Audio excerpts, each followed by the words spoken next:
I've had in my mind's eye what Taliesin West would look like, and it hasn't disappointed. In fact, it's been above and beyond my dreams and expectations. It started with my wonderful boss, Adam Levinsohn, calling me up one day sort of out of the blue and saying, well, we have an opportunity to do a licensing agreement with the Frank Lloyd Wright Foundation. What do you think? So after I picked my jaw off the ground, I said, absolutely yes. So I started doing some homework on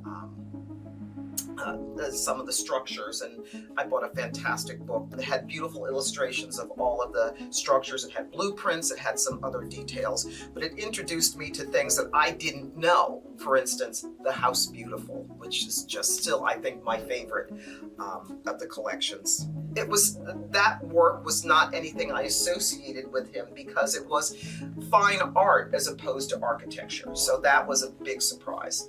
Each one that is full of the most magnificent detail that can be, and the more I looked, the more I saw the possibilities for translation, the more it filled my imagination and fueled my imagination about what was possible, techniques that may work, techniques that may not work, pairing techniques. So you need to immerse yourself in it. You need to sort of swim around in it, sort of get in the pool and just revel in the incredible breadth and beauty of the collection. So the House Beautiful was the first one that I loved.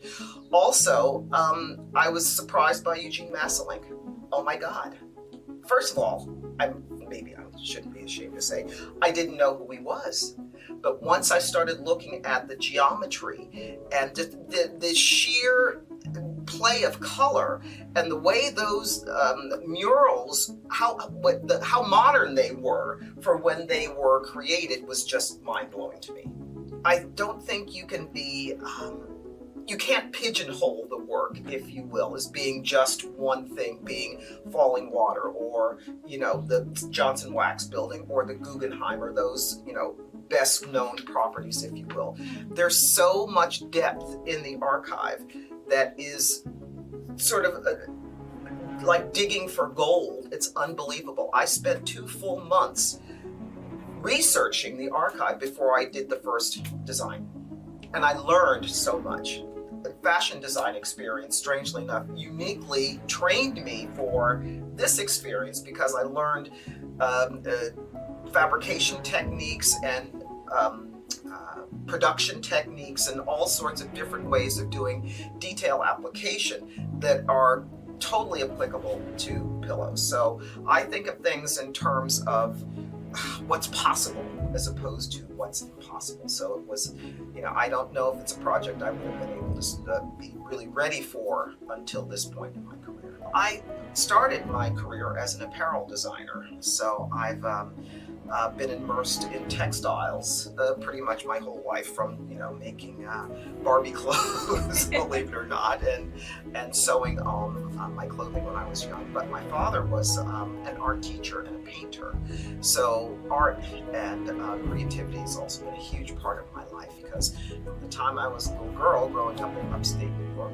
we would take car trips on the weekend to New York City, and somehow we always ended up at the Guggenheim, and somehow it was always sort of part of my life as a child. So that influence has always been there through Wright's work, but never as directly as it has been now.